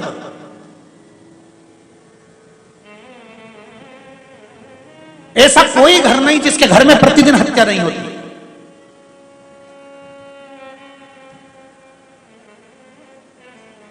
ऐसा कोई घर नहीं जिसमें प्रतिदिन हत्या ना होती। वो गोली से नहीं होती है, कैसे होती है? जम के बोलो जरा, बोली से होती है। ऐसा कोई घर नहीं जिसके घर में प्रतिदिन हत्या नहीं होती हो। बस अंतर एक है, गोली से हत्या होती है तो शरीर मर जाता है, बोली से हत्या होती है तो यह आत्मा मर जाती है। जिसने बोला उसके प्रति समाप्त हो जाती है। नहीं बनता ज्यादा काम, कम कर लो। नहीं बनता किसी से व्यवहार, थोड़ा कम कर लो। पर निवेदन है, ऐसा शब्द ना बोलिएगा जिससे किसी के हृदय को चोट पहुंच जाए, और उसके दिल को चोट पहुंची तो वो देवादिदेव महादेव को चोट पहुंची। शब्द अच्छे बोलो। एक बात कहें हैदराबाद वालों, जीजियों, कोई कमी नहीं किसी के घर में। 2 रोटी सब प्रेम से खा रहे हैं, खूब आनंद से जिंदगी जी रहे हैं। किसी के यहाँ कोई कमी नहीं है। जितने आस्था चैनल पर सुन रहे हैं, फेसबुक पर सुन रहे हैं, यूट्यूब पर सुन रहे हैं, जितने पंडाल में सुन रहे हो, किसी के यहाँ कोई कमी नहीं है। कमी अगर एक है तो वो वाणी की कमी है। मीठा बोलना चालू कर दो, जिंदगी का सारा सुख अपने आप प्राप्त हो। मीठा। ये शुगर की जो बीमारी हो रही है ना, ये तुम्हारे मीठे नी बोलने से हो रही है। पहले के समय में जितना तो मीठा तुम नहीं खाते, उतना पहले के समय के लोग मीठा खाते थे। जी हाँ, जितनी बुजुर्ग माताएं बैठी हैं, ईमानदारी से बोलो माताओं, पहले के लोग इतनी खिचड़ी, उसमें 2 कटोरी घी। और जितने लोग मारवाड़ के बैठे हो, राजस्थान के बैठे हो, जरा हाथ उठाना, मारवाड़ी जितने बैठे हो राजस्थान के। अगर मारवाड़ी, अरे सभी हो क्या, रुको, मारवाड़ी अगर बैठे हैं तो वहां तो घी का पीपा संक्रांति पर साथ में रखते थे, और खिचड़ी बनती थी और थालियों में घी मिला के और गुड़ शक्कर मिला मिला के जो सट्टा मार मार खाते, सारा की सारा एक पीपा घी तो यूं निपटा जाते। आज के समय में ऑयली नहीं, शुगर नहीं, कितना कमा रहे, केवल ककड़ी खा रहे, केवल ककड़ी। शुगर की बीमारी कहां से आई? तुम्हारे पास से आई है शुगर की बीमारी। कहीं पहले के लोग भी घी खाते थे, पहले के लोग भी शक्कर खाते थे, पहले के लोग भी गुड़ खाते थे। पहले किसी को शुगर होती थी क्या? अरे बोलो तो जम के। किसी को इंसुलिन लगती थी क्या? नहीं। शुगर की कोई जांच करता था क्या? नहीं। खूब जीते थे 90 साल 100 साल, तो टोकरी का बाल ही सफेद नहीं होता था, इतनी जोरदार। और पूरा की पूरा पान बिना सुपारी फेंके टोकरियां निपटा जाती थी पूरा। कहां गई थी शुगर? कहां गया था बीपी? कहां गया? कहीं नहीं थी। क्यों? क्योंकि पहले के लोग जितना मीठा खाते थे उससे दुगना मीठा अपनी वाणी से बोलते थे।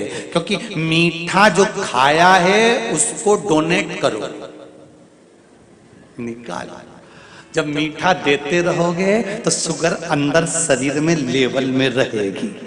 अपनी जुबान से मीठा बोलना चालू कर दो, शुगर लेवल में आ जाएगी। तुम थोड़े दिन बोल कर तो देखो, तुम भी प्रसन्न। क्योंकि शुगर की बीमारी, बीपी की बीमारी होती कैसे? टेंशन से। क्योंकि किसी ने कुछ बोला और तुम अंदर ही अंदर अंदर ही अंदर घुटते गए तो शुगर बीपी हो गया। लेवल बराबर करो, मीठा बोलना चालू करो। जैसे ही मीठा बोलना चालू करोगे, परिवार के लोग तुम्हें पूछने लगेंगे, हमारे काका जी कितना बढ़िया बोलते, हमारी काकी जी कितना बढ़िया बोले, हमारी चाची जी बहुत बढ़िया, हमारे नाना जी बहुत बढ़िया, हमारी भाभी बहुत बढ़िया। जैसे ही मीठा बोलना चालू करें, शुगर बीपी सब लेवल में आना चालू हो। बोलना तो चालू करो, सुधरोगे। क्या विचार है? कब से? अरे जम के तो बोलो, आज से पक्का है। नियम ले लो, आग लगे बस्ती में, अपन रहे हो मस्ती में। कोई कितना ही कुछ भी बोले, अपन खजूर वाली चोटी बना के चक रहे हो, क्या करना उसमें? छोटी सी जिंदगी है, कब चले जाएंगे पता नहीं है। मुस्कुरा कर जियो, मुस्कुरा कर। बहू अब शब्द बोल रही है, उसको बुलाओ, राइनोन लाओ, 7 बार उतारो। गजब की है ये तू। भगवान को धन्यवाद दूं कि तू मुझे मिली और मैं तुझे मिली। बहू भी कहेगी डुकरिया पागल हो गई।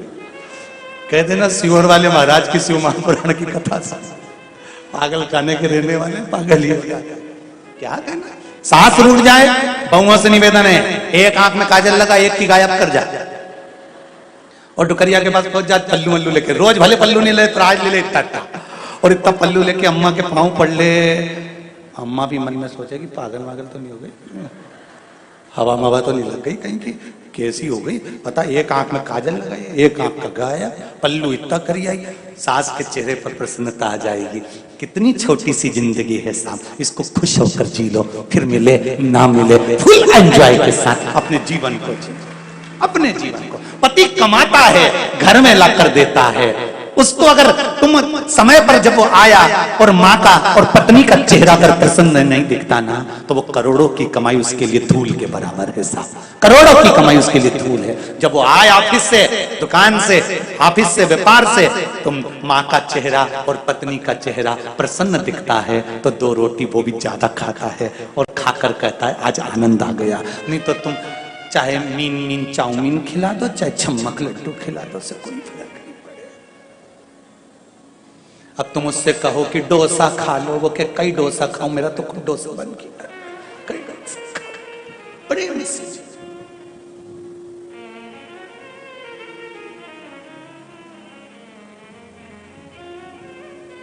अब विश्वरूपा जी का सिर कट गया, ब्राह्मण हत्या माथे चढ़ गई, ब्राह्मण हत्या माथे चढ़ी। इंद्र ब्राह्मण हत्या के कारण बस कमल की डंडी के अंदर जाकर छुप गए देवऋषि नारद के कहने पर। और देवऋषि नारद ने कहा कहां जाकर छुपोगे, कमल की डंडी के अंदर कब तक छुपे रहोगे, ब्राह्मण हत्या है, कभी तो बाहर निकलना पड़ेगा। हम भी संकल्प लें कि हमारी वाणी से किसी की हत्या नहीं हो, हमारे शब्द से किसी की हत्या नहीं। निंदा करने वाला निंदा करता रहे, बुराई करने वाला बुराई करता रहे, अपशब्द कहने वाला अपशब्द कहता रहे। क्यों?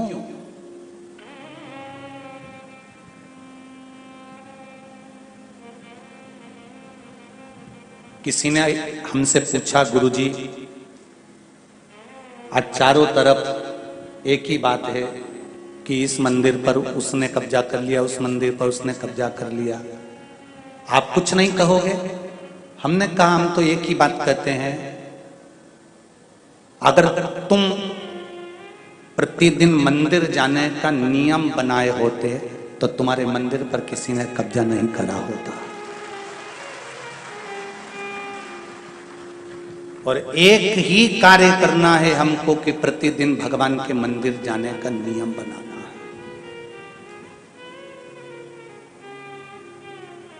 प्रतिदिन शिव मंदिर में जाइए, उसका गुणगान करिए, उसका भजन करिए। धीरे धीरे मंदिर में पहले लोग जाते थे, घंटी बजाते थे, आरती करते थे। आज के जमाने में तो किसी के पास समय नहीं है, अकेला पंडित जी आरती करता है, मशीन लगा दी, उसमें नगाड़ा ढोल धमाका बज जाता है। और चलो तो चलो, कई कई मंदिरों में तो मशीन से ही आरती होने लगी, नगाड़ा भी मशीन बजाए, आरती भी मशीन करे। तो भगवान ने भी सोच लिया ठीक है, तुझे भी मशीन पे रख के ही निपटाऊंगा, वेंटिलेटर पे पड़ा पड़ा निपट गया मशीन पर।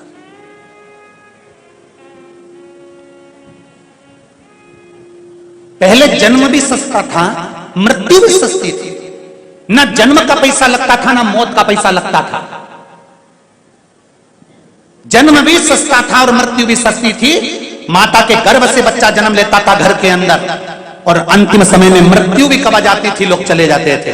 आज के जमाने में जन्म भी महंगा हो गया और मृत्यु भी महंगी हो गई। ऑपरेशन के बिना कोई आता नहीं और वेंटिलेटर के बिना कोई जाता नहीं है, दोनों महंगे हो गए। अब तो लोगों को मरने में भी डर लगने लगा, तो 4 लाख रुपए जोड़ के रखना, वेंटिलेटर का देना पड़ेगा।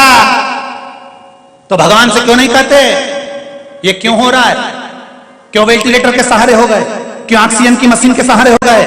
भगवान कहते हैं मेरी आरती और पूजा तुमने मशीन के सहारे कर दी, तो मैंने भी तुमको मशीन के सहारे कर दी।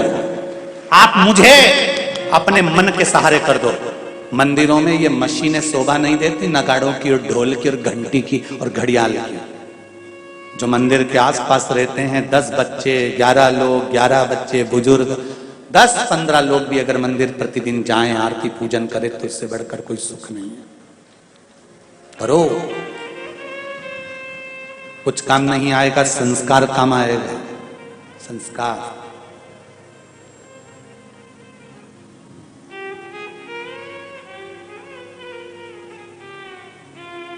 कवि सुरेंद्र शर्मा, कविता सुनी है उसकी? कवि सुरेंद्र शर्मा जी से एक बार इंटरव्यू में पूछा गया कि तुम्हारा एक ही लड़का है, उसका रिजल्ट का क्या स्थिति है आपको मालूम है? कवि सुरेंद्र शर्मा ने कहा एक बार मेरा बेटा 98% लेकर आया और मैंने बेटे की बहुत धुनाई करी, खूब मारा। बेटे ने कहा पापा मेरे 98 हैं और तुम मुझे मार रहे हो? हाँ, खूब मारा। दूसरी बार मेरा बेटा 62% लेकर आया, मैंने पूरे मोहल्ले में मिठाई बंटवाई। मोहल्ले वाले कहने लगे तो पगला है, बेटा अच्छे % ला रहा था तो बच्चों को मार रहे थे और कम % लाया तो मिठाई बंटवा रहे हो। सुरेंद्र शर्मा कवि ने कहा मेरा एक ही बेटा है, अगर 98% लाता रहा तो एक दिन विदेश भाग जाएगा, 62 लाता रहा तो मुझे छोड़कर कहां जाएगा। बेटा मैंने विदेश वालों के लिए पैदा नहीं करा है, बेटा मैंने अपने लिए पैदा करा है कि बुढ़ापे को संभालेगा। हम भी इसी दौड़ में लगे हुए हैं, 98 लाओ, 96 लाओ और माता पिता को वृद्धाश्रम छोड़िए।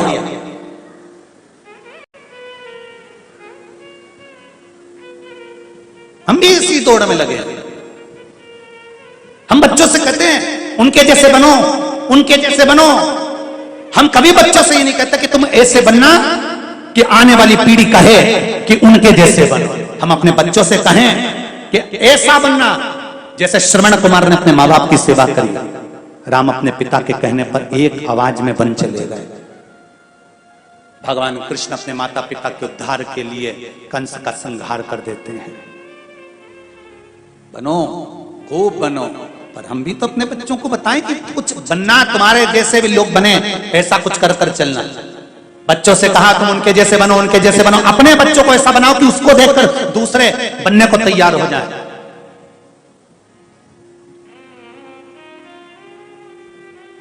महाराज डंडी से कब तक नहीं निकलोगे? ब्राह्मण हत्या है, छूटना पड़ेगी। ब्राह्मण हत्या को बांट दिया गया, 4 स्थान। जल के पास गए, जलदेव ब्राह्मण हत्या का अंश लीजिए। जल के ऊपर जो फेन रहता है वो ब्राह्मण हत्या का अंश होता है। इसलिए सनातन धर्म का नियम है, जब भोजन करने बैठते हैं तो सबसे पहले पानी का गिलास भरते हैं, पर आजकल उल्टा हो गया, पानी का गिलास सबसे आखिरी में आता है। पर शास्त्र रीति कहती है भोजन करने बैठो, थाली आए उससे पहले टेबल पर, कुर्सी पर, जहां भोजन कर रहे हो वहां पानी का लोटा, पानी का गिलास पहले भर कर रखो। क्यों?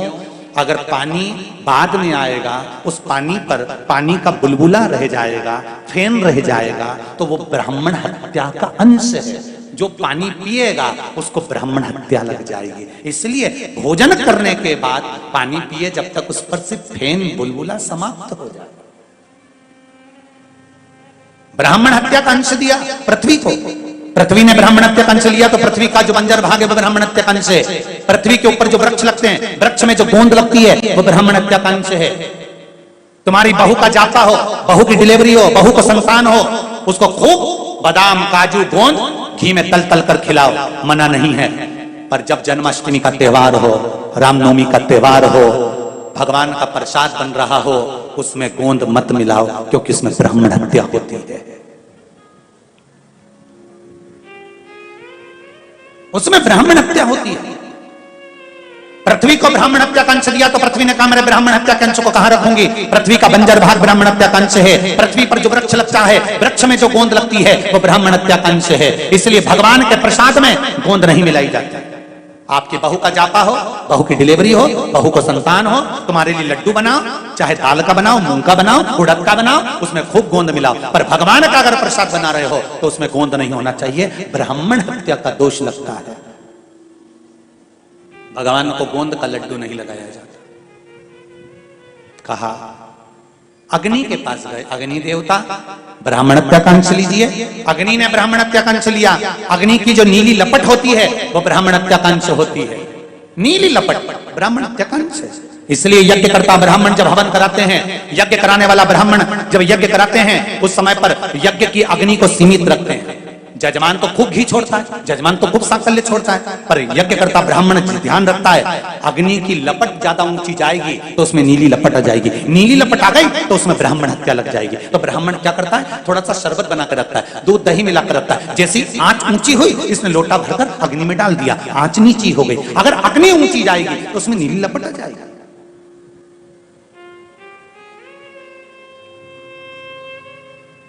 नीली लपट में ब्राह्मण हत्या का अंश है।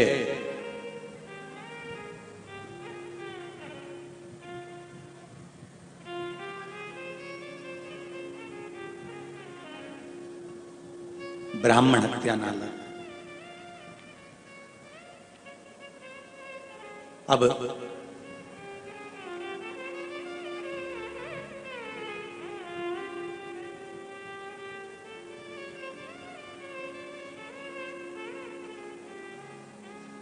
बहुत प्राचीन जो मंदिर हैं, जगन्नाथपुरी,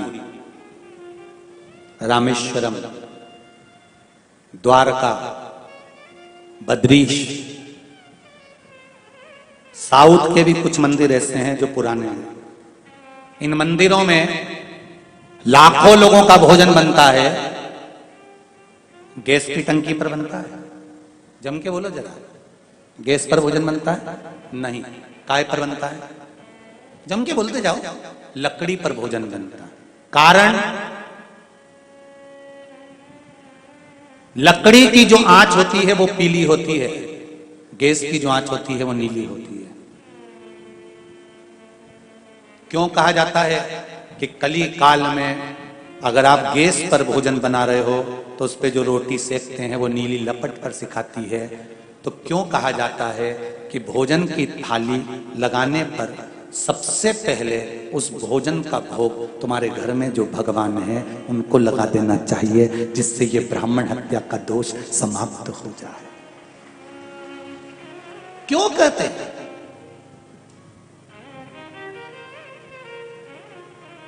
गैस पर भोजन बनकर तैयार होने पर अगर आप भोजन ग्रहण करते हैं, तुम्हारे सामने अगर भोजन की थाली आती है तो जितने भोजन करने वाले हैं, चाहे आस्था चैनल पर सुन रहे हो, फेसबुक यूट्यूब पर सुन रहे हो, चाहे पंडाल में सुन रहे हो, गैस पर बना हुआ भोजन तुम्हारे सामने आता है। शादी ब्याह में भोजन तुम्हारे सामने आता है, किटी पार्टी में भोजन तुम्हारे सामने आता है। कहीं ठेले पर अगर तुम कुछ खा रहे हो, कहीं हाथ गाड़ी पर कुछ खा रहे हो, तो अगर गैस पर बना हुआ भोजन कर रहे हो तो आपसे निवेदन है, भले भोग लगाओ चाहे मत लगाओ, जब भोजन की थाली सामने आए तो एक बार हाथ जोड़कर भगवान से इतना जरूर कह देना, महादेव ये भोजन कर रहा हूं, अमृत कर देना। बस इतना कहना और खा लेना, भोजन अमृत हो जाए।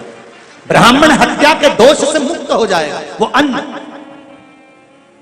पर गुरुजी हम ट्रेन में भोजन करेंगे और ऐसे हाथ जोड़ेंगे तो शर्म आएगी। तो नरक कपड़न से डरत है, नरक पड़न से ना है।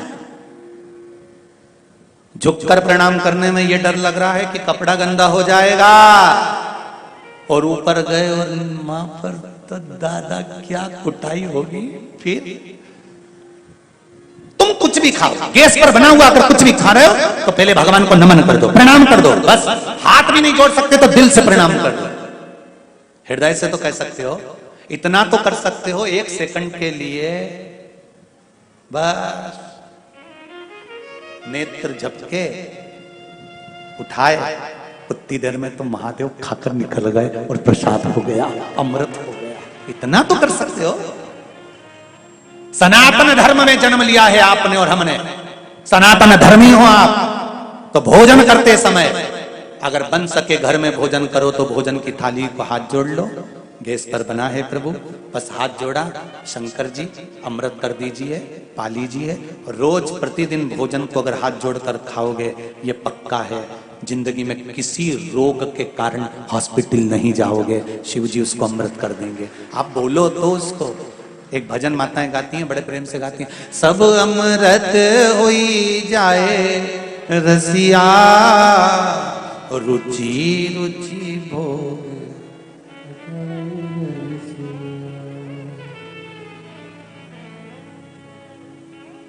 शबरी के पैर सुदामा के तंदुल, शबरी के पैर सुदामा के तंदुल, भाव सहित तुम पाओ रसिया,